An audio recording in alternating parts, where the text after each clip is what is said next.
The ruling establishment has a lot of, they will stop at nothing to complete their toolkit of control, right?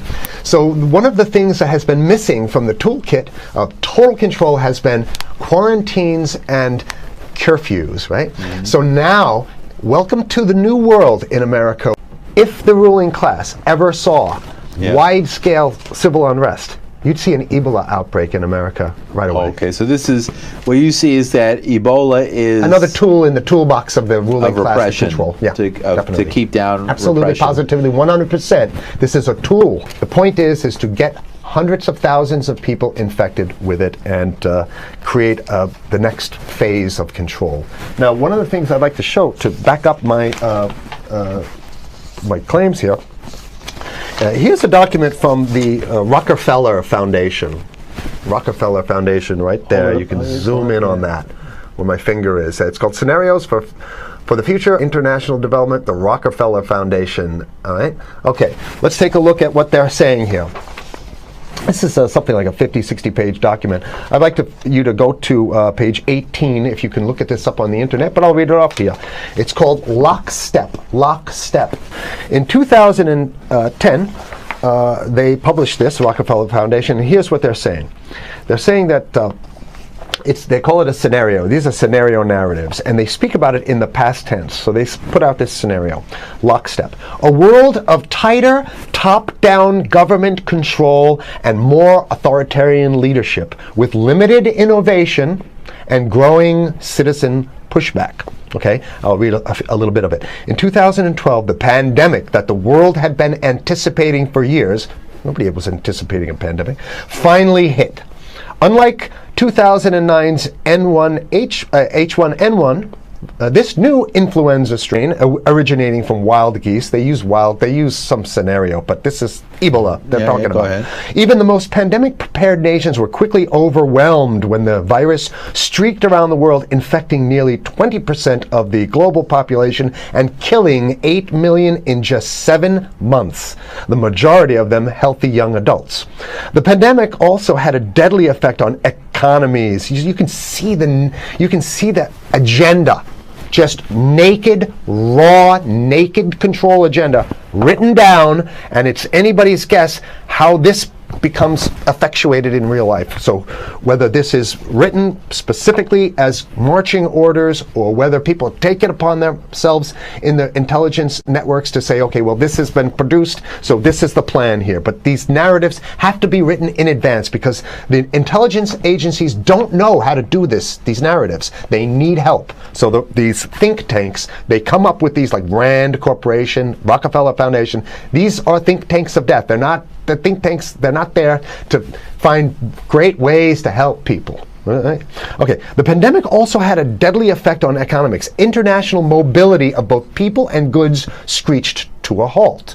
Which is what they want. They want a completely isolated world, right?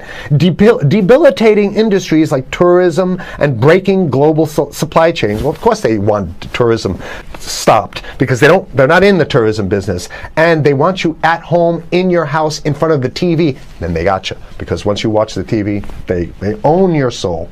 Even locally. Wait a second, we're on television. I mean commercial television, let's say. National. Even locally, normally bustling shops and offices sat empty for months. Okay, so the pandemic blanketed the planet, though disproportionate numbers in Africa died. Southeast Asia and Central America, where the virus spread like wildfire. It sounds like the opening monologue of a disaster movie, right? Exactly. Now listen here's the good stuff now. But even in developed countries, containment was a challenge. Now here's this one. I love this one.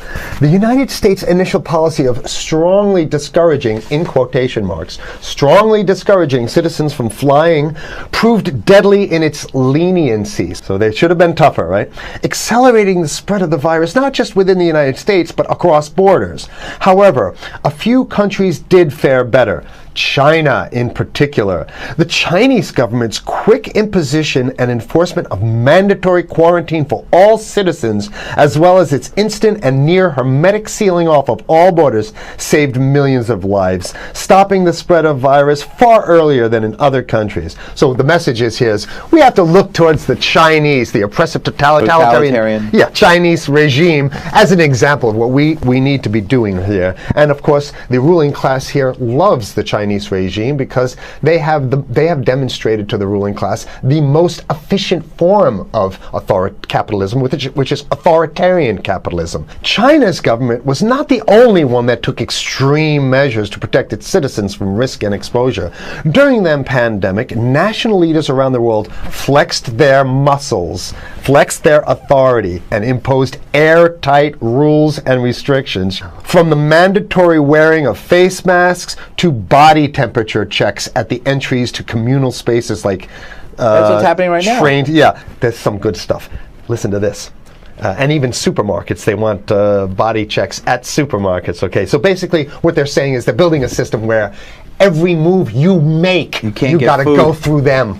Even after the pandemic faded, this more authoritarian control and oversight of citizens and their activities stuck and even intensified.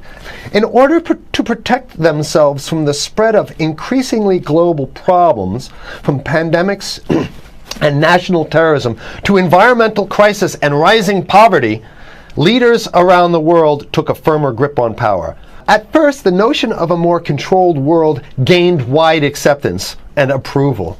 I'm sorry, nobody likes this stuff. Citizens willingly gave up some of their sovereignty and their privacy to more paternalistic states in exchange for greater safety and stability. I mean, that's just a complete naked contradiction to the famous saying that if you think you're going to give up a little bit of security, I mean, if you're going to give up your freedom for security, you're going to get neither. They want to get more control, more and it's going to be curfews and quarantines. Unless we can break through the apathy, because that's what we have here, then it's going to be a slave state here. The ruling class doesn't seem to have too much resistance. They're getting everything on their Christmas shopping list, and they've been wanting quarantines and curfews for a long time. Now they got it.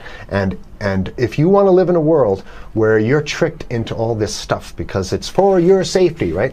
And if you want to have a probe and make sure you got to check your pockets, make sure you don't have anything incriminating on you before you go out, and when you step out of your house, you want some police there to monitor and see what you're doing. If that's the world you want to live in, be apathetic, don't do anything. You're going to get that world very soon. It's coming your way, definitely.